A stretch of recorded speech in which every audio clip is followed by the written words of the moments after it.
Welcome back to Cooking with Mama again, and this time I'm going to make broccoli paratha. And this is actually super tasty. This is what I got when I first arrived back from the Italy trip, and it just blew my mind. So you're gonna love it. What I really like about this, what stood out was along with the broccoli, there's paneer and chilies and cheese in there, which really helps that broccoli to make it more tasty. And the atta flour is pretty good in itself, so I would say it's a pretty balanced kind of dish. Let's first take a look at what to do with the broccoli. What usually I do is I put the broccoli in the hot water for a while because I like to get the broccoli into soft pieces so that I can grind it well. Now what I came in and did instead of that method is I blanched it, and what that's going to help to do is preserve that green color that we all like in broccoli. You want it to be nice and bright. So the broccoli is blanched and it has nice bright color. Just add it all into a food processor, unless you want to dirty your Vitamix, and then start adding in the rest of the ingredients, starting with your garlic cloves and then a whole bunch of green chilies.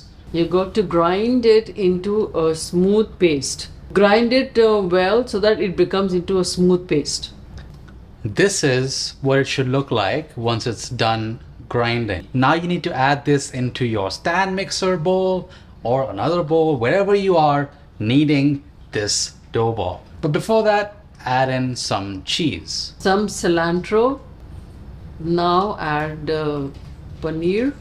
You add chili flakes, black pepper, salt, and add Italian seasoning. I know Italian seasoning sounds strange, but it just works in this recipe. And now add your paste, your broccoli, garlic, and chili. So we're gonna start kneading this, and you don't want to add any water until you know for sure. It's gonna take some time for it to come together, and you want to make sure that there are no dried bits of flour anywhere. And you can see right now it's a little bit wet, so we have to fix this by adding some flour. And then you see that if it's too wet again, then you just add a little more flour and then it's done. You just put a finger on the dough just to see if it's wet or not. And what was cool about this paratha that was different, you just rolled it into a thin sheet, kind of like making raviolis, I guess, and then use a cookie cutter or like a circular mold or even a cup you can use to then cut it into the circular shapes.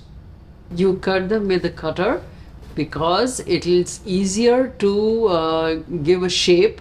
Otherwise it's going to be D-shaped absolutely. So that is why I use a cutter to give a good shape and cut into 3-4 pieces.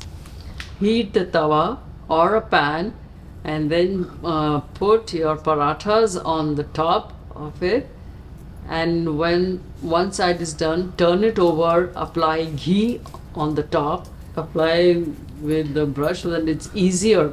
And I guess if you use a brush, then you won't end up applying too much ghee, because this is technically supposed to be a healthier paratha, even though we have added cheese and paneer.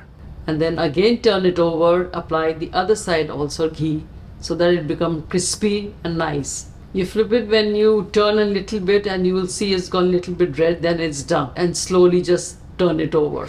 And you can have this with your tea, with coffee, or with chutney. And you can see that these are really just snack-sized portions of paratha.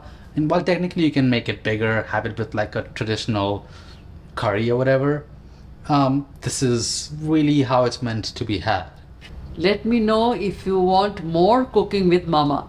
And with that, we'll take your leave once again. And thanks again for this awesome recipe. You're most welcome.